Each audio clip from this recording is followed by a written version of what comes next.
Greetings, YouTube. Danny Staten on the Daily Dan blog.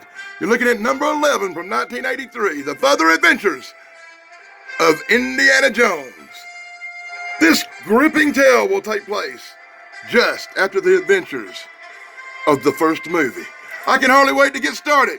And let's jump in to an adventure with Indiana Jones. Yeah, that's right, YouTube. We're looking at Indiana Jones, number 11 from 1983. I think it's going to be a pretty cool comic book. I can't wait to break into the action. Look, it starts out just like ever. Indiana Jones' adventure starts out. Indiana Jones running with some treasure and some spears and arrows flying around him. Inside the front cover is a Cracker Jack comic book commercial. Wow, I used to snap into them Cracker Jacks when I was a kid. Yeah, I did. And let's move right along. With full panels brought to you by the Daily Dan blog. As you can see, it's the usual Indiana Jones adventure. He's being chased by the natives. They throwing some shit at him. They throwing some spears at him. They shooting some arrows at him. And he's escaping with probably their monkey god treasure. Since we're starting in issue number 11, I'm not sure what he's escaping with. And they couldn't wait 2 seconds to start throwing some commercials up in there. Now we got a video game commercial for Solar Fox. I remember that. That was on our Atari back in the day. What like a 2600 or something? I hated that game. That game really sucked. Once again, YouTube, let me point out that I bought this book for the cover art. 110% is once in a blue moon, they don't never capture the guys and the idols' faces properly. Look at this Indiana Jones face. That does not look like Indiana Jones. He looked like one of the X-Men. And he's cracking that whip in true Indiana Jones fashion. Brought to you by the Day Dan Blogging, a full panel. Wow. So YouTube, Indiana Jones gets brought down by the natives. They're fixing to kill him, and then rat-tat-tat-tat-tat comes a lot of machine gun fire, and the natives are on the ground in puddles of blood dead as the Arabs have showed up. Oh my God, the Arabs are here. What are the Arabs doing here?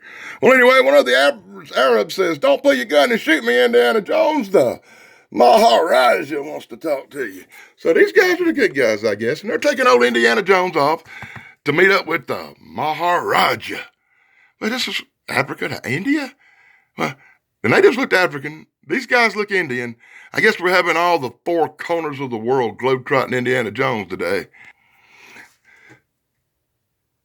So they take old Indiana Jones off to see the Maharaja. Look, he's still dragging his little bag of treasure around, and he runs into the Maharaja. Look, head of the class, leader of the clan, the big chief. It's Roman Reigns. I swear to God, it's Roman Reigns with a goatee, leading the clan here in, I guess, India now. And he's been all nice to Indiana Jones. He's going to show him the vault, I guess. You know, take him on downstairs. Hey, Indiana Jones, you're famous here. Yeah, I'm not trusting old Maharaja over here, old Roman Reigns. I think he just wants to get Indy out of the country. He's like, yeah, I'll make you plane reservations. We'll get you going. And then he fixes Indy some tea. And if you look real close, he's slipping Indy a Mickey in his tea. So Indiana Jones goes, takes his little treasure and gets on the plane. He says, oh, I'm kind of sleepy. Oh my God. He's kind of sleepy because the Maharaja has done slipped him a Mickey. Indy wake up on the ground at the airport watching the plane fly away. Ain't that some shit, but at least they didn't steal his little bag of treasure. I wonder if his treasure's still in there. Well, anyway, they shipped him off to, what the hell? They shipped him off to Mexico. What? And on the join-in page, you get a wonderful Bubble Yum Bubblegum commercial from back in the day. That's the way Bubble Yum looked back in the 1980s. As this book came out in 1983, you know. So now we're in Mexico somewhere. Indiana Jones is walking the street wondering, what the hell am I doing in Mexico? And here's just like Pancho Villa's ghost over here. I guess he's going to do that. God, it's more like that uncle guy from that House movie, you know. Uncle Dead Guy, whatever. Look at Indiana Jones looking like Jimmy Stewart and shit. Ain't that some shit? Why they got to draw Indiana Jones like that? Couldn't they have used Harrison Ford for the reference? Well, anyway, he's running around Mexico hanging out with his buddy Pancho Villa's ghost or something. And wouldn't it be time to put a great big Popeye commercial right in the middle? Even though I don't really think it's a Popeye commercial, much as it's a video game commercial, because you get every kind of video game ever existed in this commercial. I don't like this. Back to the action, boys and girls. Yeah. Ponchavila drags Indy off to church, where in the back of the church, a gang of rosters is waiting. They have a big scrappity fight. Check that out. Full panels brought to you by the Daddy Dan blog. To the big Russian that gets his head blowed up in part one, apparently his twin brother shows up, and he's going to crush Indy because they can't have an Indiana Jones comic book would have in several different countries, and great big giant evil Russians show up. Oh my God, this book's making me ill. Which is once again a really good time to stick a bunch of pointless commercials in the middle of a book. Comic books loved to do that back in the day. And in the 80s, the comic book commercials got bland and irritating. That's why nobody ever fill this shit out or send it in. Leave my comic book in mint condition. I appreciate that, friends. Well, these next few pages, they should have put in a superhero comic book, because this Russian's like the Thing. He's all superhuman strong. And he's fighting Indiana Jones, who apparently can take a licking and keep on ticking because he's Indiana Jones. And they just basically have this long, drawn-out pages of battle. In full panels brought to you by the Daily Dan blog. Indiana Jones versus the bad guy in Mexico. Real simple, real easy to follow. And cool, Indy finally kicks the guy's ass. He falls to the floor, Russian out of the picture for a while. Then he gets back up with Ponchavila in his comic book number 11, as I think we're fixing to head for comic book number 12, as they're crawling through the sewers of Mexico. Oh, God, I bet that's a wonderful experience. Wouldn't you like to crawl through the sewers of Mexico? I guess it's about time for Daily Dan to bust out the Georgia Moon.